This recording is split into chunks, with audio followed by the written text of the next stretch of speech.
What happens if you sprinkle a handful of slow-release fertilizer around the base of your daylily and just walk away?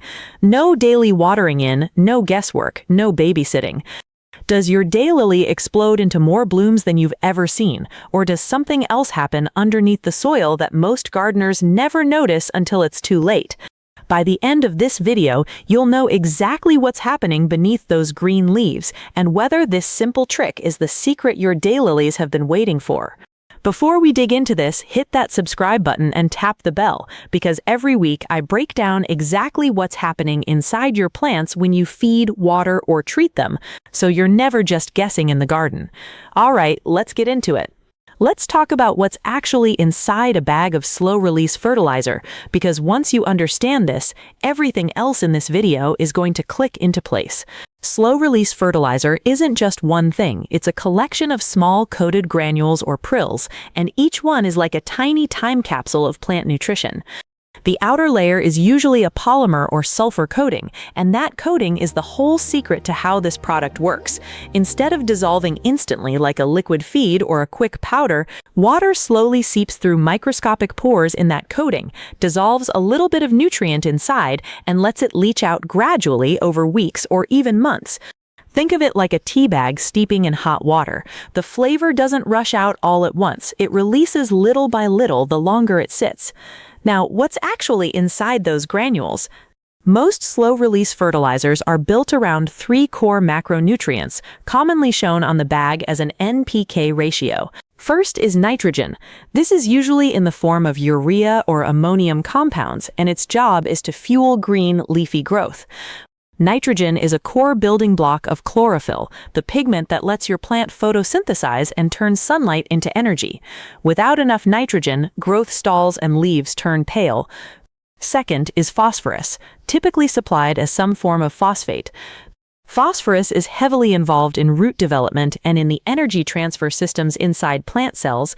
It's essentially part of the plant's internal battery system, helping move energy to where it's needed for growth, flowering, and root expansion. Third is potassium, usually in the form of potassium sulfate or potassium chloride. Potassium regulates water movement in and out of plant cells, strengthens stems, and plays a major role in flower quality and disease resistance. It's often called the quality nutrient because it doesn't just help a plant grow, it helps a plant grow well. Beyond the big 3, quality slow-release blends often include secondary nutrients like calcium, magnesium, and sulfur, plus micronutrients such as iron, manganese, zinc, and boron. These are needed in tiny amounts, but they act like the spark plugs of plant metabolism, enzyme activation, chlorophyll production, and hundreds of small biochemical reactions rely on trace amounts of these elements being present. The genius of the slow-release design is timing. Because release depends on soil temperature and moisture. Warmer, wetter soil means faster release. The fertilizer naturally speeds up when the plant is actively growing in spring and summer, and slows down when growth slows in cooler weather. It's almost self-regulating, feeding the plant roughly in sync with how hungry it actually is. Now let's flip over to the daylily itself, because understanding what this plant actually craves is what makes the fertilizer connection make total sense. Daylilies are famous for being tough, low-maintenance perennials, but low maintenance doesn't mean low needs. It means they're forgiving, not that they don't have clear nutritional preferences. If you want maximum blooms, vibrant color, and strong clumps that multiply year after year, you need to understand their nutrient priorities. Nitrogen matters, but with a catch. Daylilies do need nitrogen for healthy, lush foliage. Those strappy green leaves are the plant's solar panels, and without enough nitrogen, they'll look thin, pale, and weak. But here's the twist. Too much nitrogen, especially fast-release nitrogen, pushes the plant into producing tons of leafy growth at the expense of flowers. This is why so many gardeners load up on high-nitrogen lawn fertilizer near their daylily beds and end up with a jungle of leaves and disappointingly few blooms. This is actually one of the biggest reasons slow-release fertilizer works so well here. It delivers nitrogen steadily rather than in one overwhelming rush, avoiding that leafy overgrowth problem. Phosphorus is where daylilies really shine when it comes to fertilizer response. Because phosphorus fuels root development and flower bud formation, it directly supports two things daylily growers care about most: strong root systems for dividing and multiplying, and abundant flower scapes loaded with buds. A daylily with good phosphorus access tends to produce more flower stalks per clump and richer bloom color. Potassium is the unsung hero for daylilies. Since these plants are perennials that need to survive winter dormancy and bounce back every spring, potassium's role in cellular water regulation and stress tolerance is huge. Good potassium levels help daylilies resist drought stress, tolerate temperature swings, and come back stronger each season. It also enhances flower substance, meaning thicker, more vivid petals that hold up better in sun and heat. Calcium and magnesium play supporting roles too. Calcium strengthens cell walls, which helps prevent flower stalks from flopping over, while magnesium is central to chlorophyll production, keeping that deep green foliage color that makes the blooms pop even more.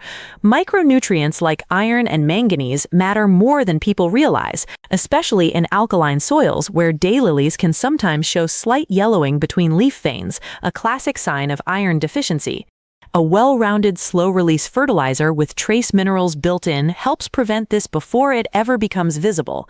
So when you line up what a daylily actually needs, steady nitrogen without overload, strong phosphorus for roots and blooms, reliable potassium for resilience, plus a light touch of calcium, magnesium, and micronutrients, it maps almost perfectly onto what a quality slow-release fertilizer provides.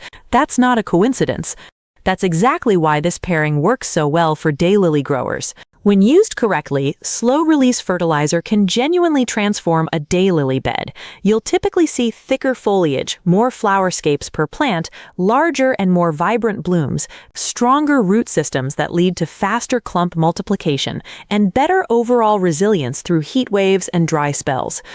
Because the feeding is gradual, you also avoid the boom and bust cycle you get with liquid fertilizers, where the plant gets a sudden sugar rush of nutrients followed by a crash. It's steady, dependable nourishment, which is exactly what a perennial that needs to survive multiple seasons benefits from most. But, and this is important, this is not a more is better situation. Slow-release fertilizer is concentrated. Those little coated granules pack a lot of nutrient salt into a small space. And if you apply too much or place it directly against the crown and roots instead of spreading it around the root zone, you risk fertilizer burn. This shows up as blackened root tips, scorched leaf edges, or in severe cases, a wilting plant that looks like it's dying of thirst even when the soil is moist, because the excess salts are actually pulling moisture out of the roots instead of letting them absorb it. Timing mistakes are just as risky as quantity mistakes. Apply too late in the season and you can trigger a flush of tender new growth right before the first frost, growth that won't have time to harden off and will get damaged or killed by cold. Apply during a drought without watering it in, and the granules can sit at dangerously high concentration right at the root zone. The bottom line, this method works beautifully, but it rewards precision and punishes carelessness. So let's walk through exactly how to do it right. Here's exactly how to apply slow-release fertilizer to your daylily, step by step. Step 1. Choose the right product. Look for a balanced slow-release fertilizer, something like a October 10th 10 or a bloom-boosting blend like May 10th 10, ideally one that includes micronutrients. Avoid anything overwhelmingly high in nitrogen as the first number. Step 2. Measure carefully. Check the packaging for the recommended rate per square foot or per plant. This varies by brand and nutrient concentration, so don't eyeball it. As a general guideline, most daylily growers use somewhere around 1 to 2 tablespoons per mature clump, but always defer to your product's label since concentrations differ. Step 3. Clear the area. Gently pull back any mulch or debris from around the base of the plant so you can see the soil surface in the root zone, roughly a ring extending out to the edge of the foliage, not piled against the crown. Step 4. Distribute the granules evenly. Scatter the fertilizer in a ring around the plant, staying a few inches away from direct contact with the crown or stems.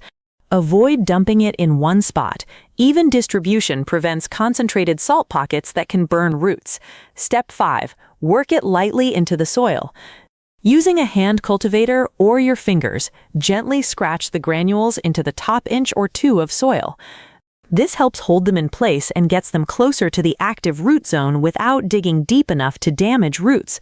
Step 6. Water it in thoroughly. This step is non-negotiable. Give the area a deep, slow watering immediately after application. This isn't to make the fertilizer release faster. Remember, the coating controls that, but watering settles the granules, prevents them from washing away in a heavy rain, and ensures good soil contact. Step 7. Replace the mulch. Once watered in, put your mulch layer back. Mulch helps regulate soil moisture and temperature, which, remember, is exactly what controls the release rate of the fertilizer, so this step actually helps the product perform more consistently. That's it. 7 simple steps and your daylily is set up with steady nutrition for weeks to come. Timing can make or break your results with slow-release fertilizer, so let's get specific. When not to use it, avoid applying slow-release fertilizer in late summer or early fall in regions with cold winters. This is because it can stimulate new tender growth right before dormancy, and that fresh growth won't have time to harden off before frost hits, leading to dieback and stress going into winter. Also avoid applying it during active drought conditions without a reliable watering plan, since concentrated granules in dry soil are more likely to cause root stress. And never apply it to a freshly divided or transplanted daylily whose roots are still recovering. Wait until you see clear signs of new growth establishing first. The ideal time, the best window is early spring, right as new foliage growth emerges from the ground. This is when the plant is waking up from dormancy and entering its most active growth phase, which means it's primed to actually use the nutrients as they become available.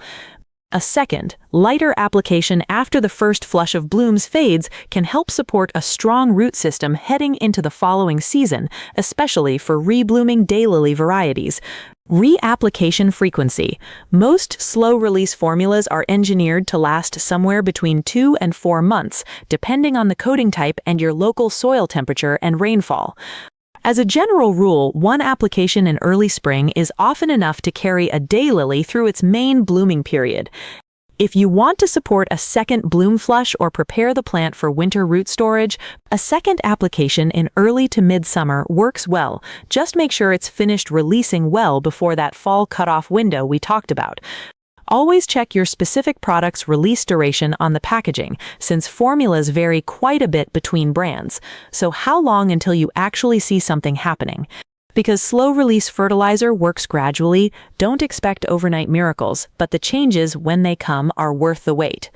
In the first 1 to 2 weeks, you'll likely notice subtle improvements in leaf color. Foliage often turns a slightly deeper, richer green as nitrogen becomes available and chlorophyll production increases.